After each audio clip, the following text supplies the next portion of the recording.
Welcome back, everyone. Today, we're diving deep into the latest quarterly results for Mapletree Pan-Asia Commercial Trust, or MPACT. Now, if you're an investor, there's one key number in their latest report that probably made you sit up and take notice. And believe me, it tells a really fascinating story. Let's get right into it. So here's our game plan for today. We're going to start with that big headline number every unit holder looks for. Then we'll look at the absolute powerhouse behind that number, MPACT Singapore Properties, before we tackle the challenges they're facing overseas. After that, we'll uncover the really clever financial strategy that connects it all, peek at what's on the horizon, and then wrap it all up with the key things you need to know. All right, let's cut right to the chase. When you're invested in a real estate investment trust, a REIT like PACT, there's one number that really stands out above all the rest: the payout. How much cash is coming back to you? And there it is, a 2.5% increase year on year in the distribution per unit, or DPU. Now, for anyone new to REITs, the DPU is basically the slice of the pie, the cash that gets paid out to investors for every single unit they own. So, put simply, this is the number you always want to see going up. Okay, but this is where the story gets really interesting, because if you look closely, this table is actually a bit of a puzzle. You see, both the gross revenue and the net property income are, well, they're actually down a little bit. So the big question is, if the company actually brought in less money from its properties, how on earth did the payout to investors go up? That is the mystery we're going to solve today. To start cracking that puzzle, we've got to pop the hood and look at where the real muscle in their portfolio is. And that, of course, brings us right to their home turf, Singapore. And the answer really starts right here. This chart breaks down the net property income, or NPI, which is basically the profit they make from their buildings after paying the bills. And you can see it plain as day. A whopping 57% of that profit is coming from their core assets in Singapore. This is the absolute engine of the trust. And inside that Singapore engine room, VivoCity is the undisputed superstar. I mean, the mall had a fantastic quarter. Its net property income jumped by 10.1% compared to last year. It's completely full, 100% occupied, and they managed to sign new leases for almost 15% higher rent.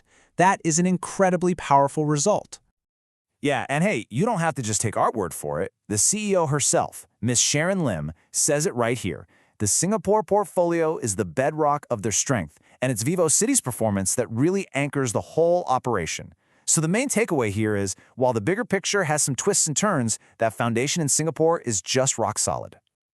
But of course, MPACT is a Pan-Asia trust, which is right there in the name. So while things are going great in Singapore, we've got to look at the other side of the coin to really get the full picture. And that means we need to talk about their assets overseas. And wow, it really is a tale of two portfolios.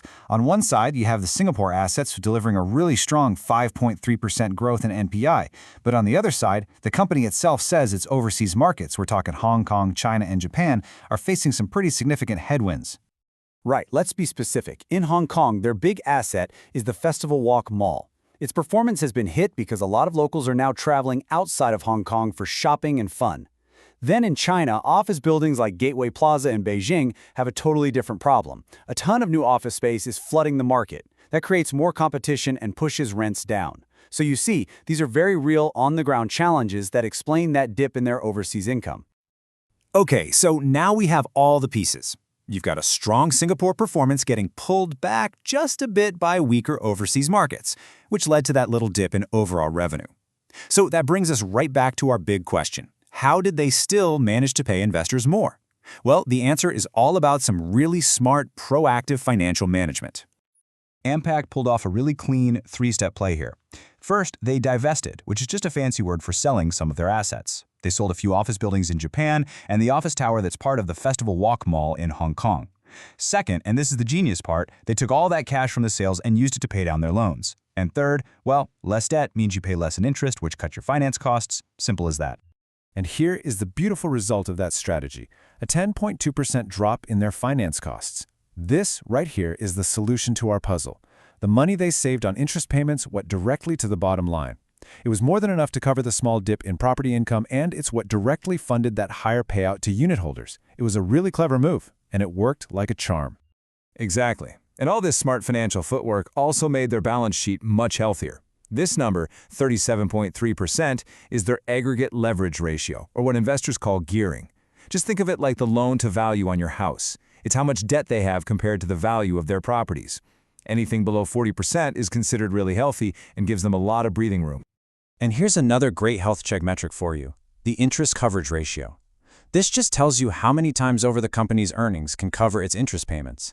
At 3.1 times, MPACT's earnings are more than triple what they need to pay the interest on their debt. It's just another sign of a really strong and resilient financial position. So that's the story of the quarter, right? Singapore's strength, combined with some savvy financial moves, managed to overcome the weakness they saw overseas. But as any investor knows, you've always got to be looking down the road. So what's next for MPACT? So, yeah, the big question for anyone looking at this company is, what are the major risks and, of course, the opportunities that are waiting for them just around the corner? Well, if we look at their own outlook, the risks are pretty clear. You've got global uncertainty and geopolitical tensions making businesses nervous, and they expect their overseas markets to keep feeling that pressure. So in response, their strategy is pretty defensive. It's disciplined. Job number one is keeping their tenants happy to protect that all-important cash flow. They're also laser-focused on keeping costs low and making smart, selective upgrades to their properties. But when you boil it all down, they keep coming back to their cornerstone. That Singapore portfolio is the key to weathering these storms. Okay, we have covered a ton of ground here, from individual malls all the way to high-level financial strategy. So let's boil this all down into a few simple, final takeaways for you. So if you remember one thing, remember this: the story of MPACT's quarter in a nutshell. The good news? Payouts are up. The engine driving everything is that Singapore portfolio, with Viva City as the star player. That strength is crucial because they need it to fight the headwinds in their overseas markets like Hong Kong and China. And the really smart move that solved our puzzle from the beginning? Management sold off some assets, paid down debt, and let the savings on their interest payments flow straight through to you, the investor. It was a quarter defined by strength at home and some very shrewd financial strategy. This content is intended to serve strictly and only as an informational, independent, objective summary of recent events, and should in no way be interpreted, construed, or relied upon by any party as inside information or financial advice.